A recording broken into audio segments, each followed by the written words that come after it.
laws, changes to laws, new rules and regulations. We just all love them, don't we? We love change. We love rules. Roundabouts are an example of new rules, laws, and regulations. Years ago, when my youngest daughter and family were living here, is when they started putting the roundabout in Shawnee Township. They're at the corner of Fort Amanda and Shawnee Road. My kids, who lived in Columbus, said, "You're going to love it." I'd already determined I was going to hate it. But I have to admit that going to that intersection Monday through Friday at noon was a nightmare with the traffic light there, because it sometimes would take as many as 3 to 4 light changes to get through that intersection. But I still hated the roundabout because I didn't know anything about it. And then it went in. And it didn't take me long to learn to love that roundabout, because no longer have to wait to get through it, even at noon. You just go right through it. So I learned to love the roundabout. And I've heard many of you say that you still hate it. When you go through it, lots of times you learn to love it. The British were the first to come up with a roundabout in 1966. Not all that long ago to some of us. But the original law caused problems. Now, forget what you know about a roundabout and just imagine the original law. The cars entering the roundabout had the right of way.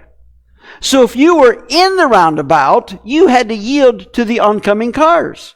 The result was the roundabout came to a standstill lots of times. And there were a lot of accidents. So the British realized their mistake, and so they changed the rules. The cars in the roundabout had the right of way, and everybody else had to yield. And voila, a whole lot less accidents, and it started to work just beautiful. So sometimes when people make laws and rules, you have to change them. Some laws don't make any sense. Now, I couldn't come up with any right now, but we all have heard of or known of laws that it's like, why did they ever make them? For example, I hope that we've got laws today that will no longer make sense 25, 50, or 100 years from now. Such as this year, 2024, there are 17 states making laws concerning the gender of people. To say that your gender is what you were born with. That's weird. But we live in a weird society right now where people think that they're dogs and cats.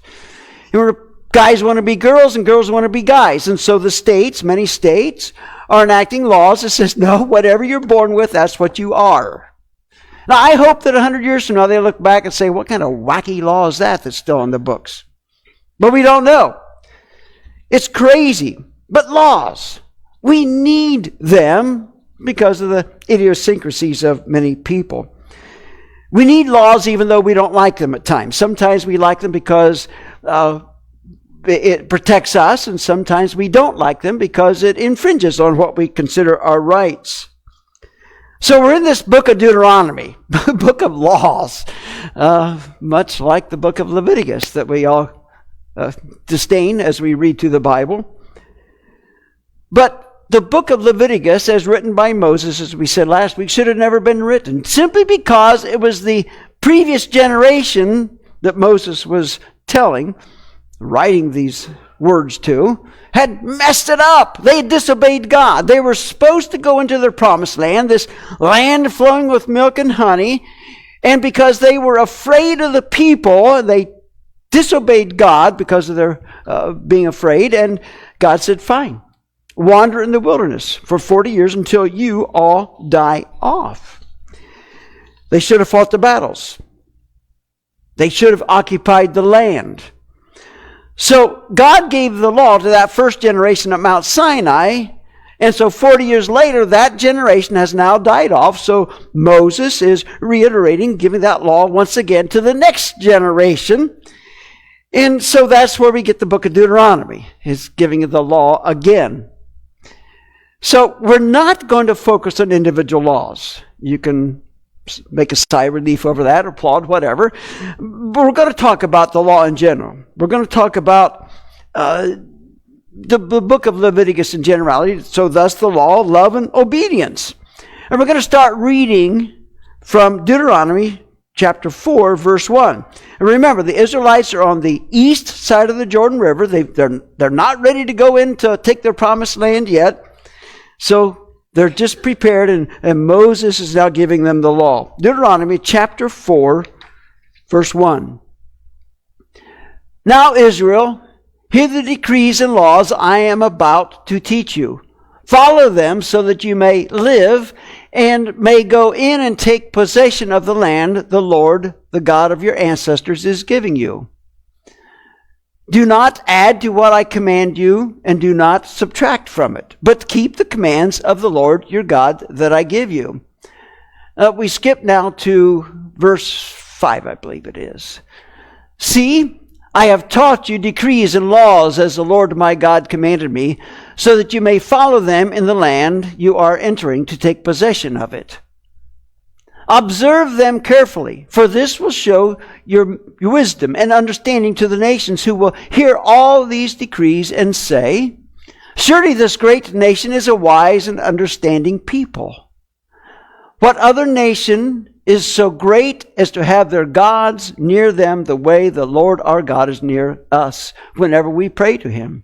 And what other nation is so great as to have such righteous decrees and laws as this body of laws I am setting before you today? Now, maybe if we want to use our imaginations, we could go back 248 years, if I did my calculations right, to the founding of our nation and say, that's what God would say about us, the United States of America. Maybe we could even only go back 100 years and say, that's exactly what God would say about us. Sadly, I doubt if God would say that about us today. See, ours is becoming a nation of godlessness and corruption. Ours is becoming a nation of godlessness and corruption. Many would say, no, we've already arrived. We are a godless nation. Now, I'll admit, I wasn't so politically savvy back when I was approaching 18 years of age, or in my early 20s, but the Vietnam War was still on, and the draft was still on as I was coming up to that point. So I started getting a little bit politically interested. So I may be wrong in what I'm about to say to some of you that are older than me, but I think I'm probably pretty close. That most of our politicians back in those days campaigned and based their political savviness on Christian principles.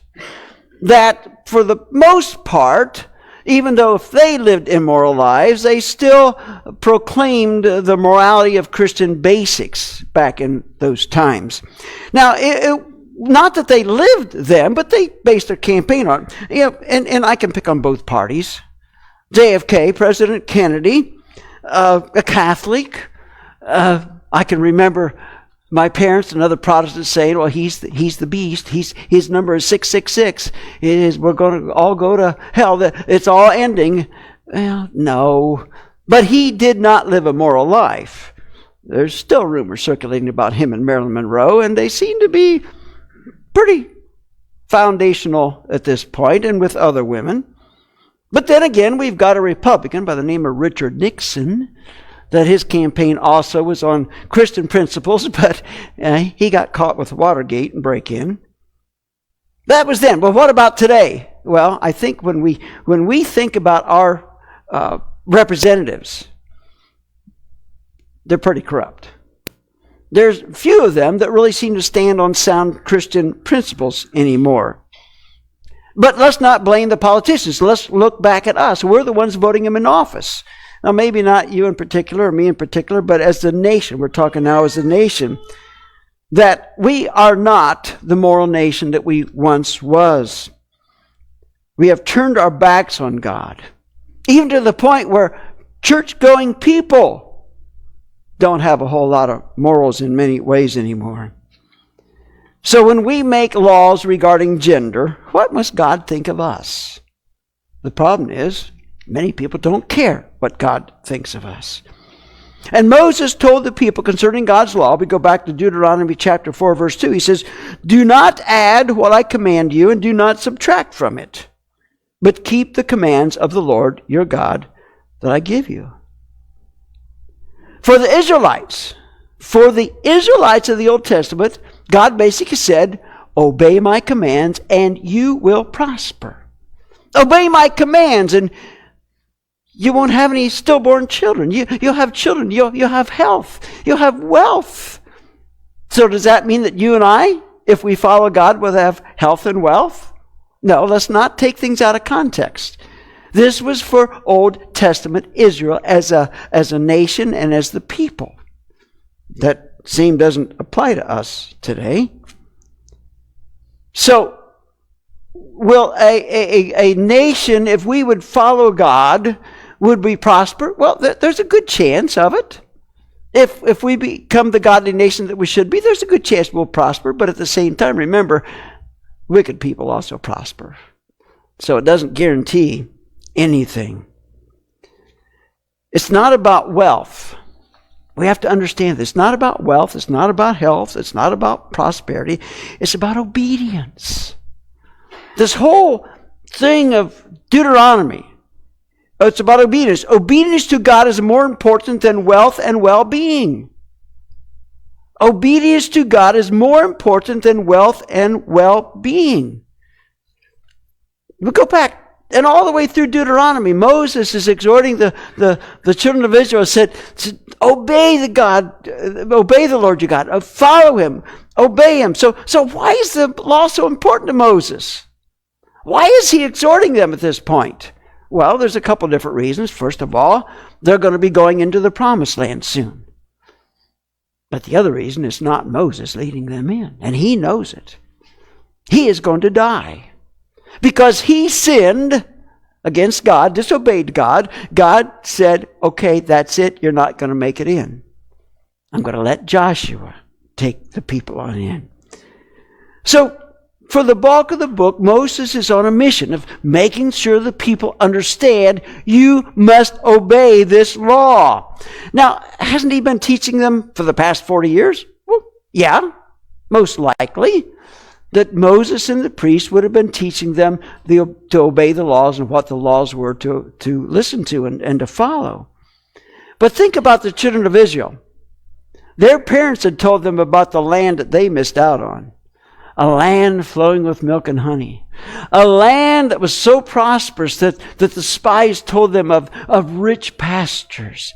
And orchards that took 2 men to carry 1 grape cluster back. And so the people were likely thinking wealth and prosperity. I mean, that's what many of us would be thinking.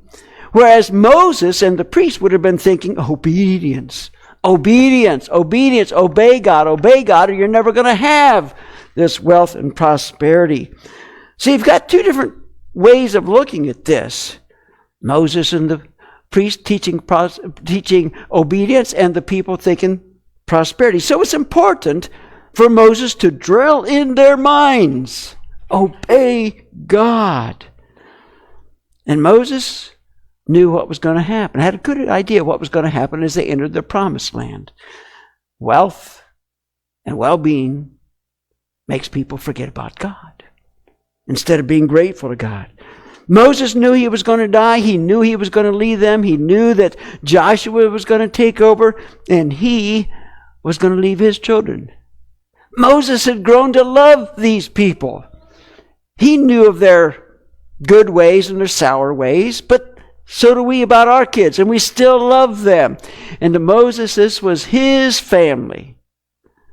And so he wanted to make sure that they would be obedient after he was gone. Now, there's another aspect of this, though, that we can't forget about. While all through the book of Deuteronomy, Moses is saying, this is the law, obey it, obey it, obey it, obey it. Sprinkled throughout the book of Deuteronomy is another theme that's not quite as prevalent, but it's love the Lord your God. Love and obey. Love and obey. So we go to Deuteronomy chapter 6, beginning with verse 4. Moses says, Hear, O Israel, the Lord our God, the Lord is one. Love the Lord your God with all your heart and with all your soul and with all your strength. These commandments that I give you today are to be on your hearts. Impress them on your children. Talk about them when you sit at home and when you walk along the road, when you lie down and when you get up. Tie them as symbols on your hands and bind them on your foreheads. Write them on the door frames of your houses and on your gates. Now just pause and think. Go ahead and keep that frame up there. How many of us have taught our children this way? How many of us have taught our children about God and obedience and love when we're walking with them, when we're sitting with them? How many of us have proclaimed that kind of love for God? We go to the next verse. I think it's chapter 11. Moses writes, love the Lord your God and keep his requirements, his decrees, his laws, and his commands always. Moses stresses love to the people. So love the Lord your God and obey his requirements. Love the Lord your God and obey his requirements. Scattered throughout Deuteronomy is this sprinkling of love, love, love. And to us human beings, it's like an oxymoron. Love and obey? Love and obey? How many of us like loving and obeying our bosses? Now, I can't say that too much about my bosses because I got a pretty good bunch. But I had a factory job at one time that there was a Christian foreman that I had a hard time loving him. Definitely agape love. Had to follow what God said.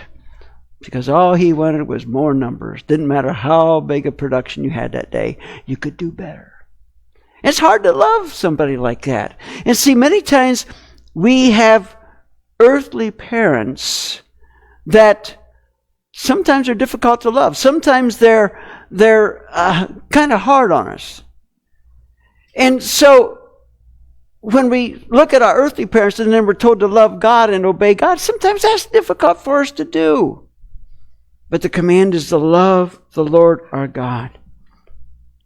And when we love him, obey him. There was a young man who grew up in a country, a third world country, of prearranged marriages. Well, he came to the United States for a few years to get a degree. And while he was here, he kind of liked our laws and rules and that you get to choose who you're going to marry. But his parents had called him back to his home country after he'd graduated, saying, we've got a woman picked out for you.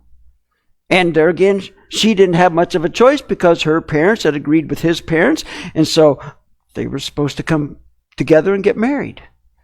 So this young man, obeying his parents, boarded the plane to go home, and waiting at the terminal was going to be this young lady that he'd never seen, never met, nothing.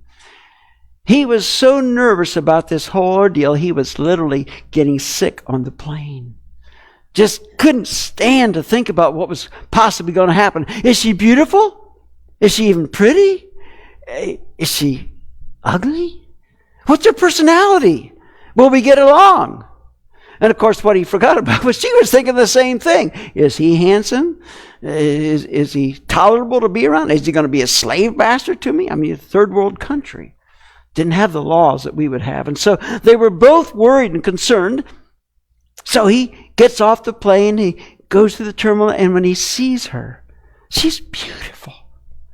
And as he gets to know her and they get to know each other, it's a perfect match, a match made in heaven. Now see, if they hadn't obeyed their parents, they would have never come together. Love and obedience brought them together in love. It's how we are to love God. Now, sometimes obedience comes before loving God. Sometimes loving God comes before obedience. I know people that say they love God, but yet they don't really obey him. Well, does that make sense? I don't know. But we are to love God. We are to obey God. The two go hand in hand. It's like wearing a glove. Love and obedience. The glove fits perfectly when we do both. Obedience is not easy. Love is not always easy. It's easy to say, I love you. It's easy to say, well, I'll obey you. But the actual rubber meeting the road is tough. All of us know that. But we work at it. And we grow in that level of obedience to God. The law, love, and obedience. God gave these laws to the Israelites for their good, to help them, to protect them, and to serve the Lord their God. And then God commanded them to love Him. Kind of strange when you have to command people to love you, but that's God, because He knows that Satan has such an influence over our lives. But that's the Old Testament law. That's for them. That's for the Old Testament Jews. What about us today? How does this apply to us? Does it apply to us? Maybe it doesn't.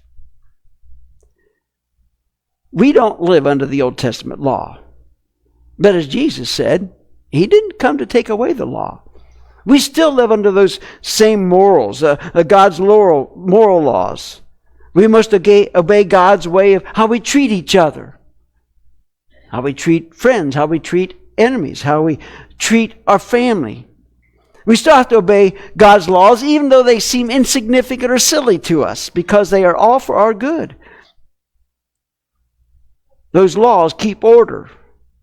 Those laws keep us safe. And those laws guide us. They give us direction. It's like the road map. If we follow the road map, then God is with us and He helps us. But our obedience to God in keeping those laws, it's our choice. And God tells us to love Him. It's still our choice. But when we do love God and when we do obey God, we have peace. We have harmony. We have spiritual joy and our lives overflow. It's not about wealth. It's not about health. It's about loving God and obeying Him. God is more concerned with our eternal destination than our fun that we might have today. There's an old story. It took place during the horrible days of slavery. There was a slave auction. And a young lady was up on that auction block. The bidding started.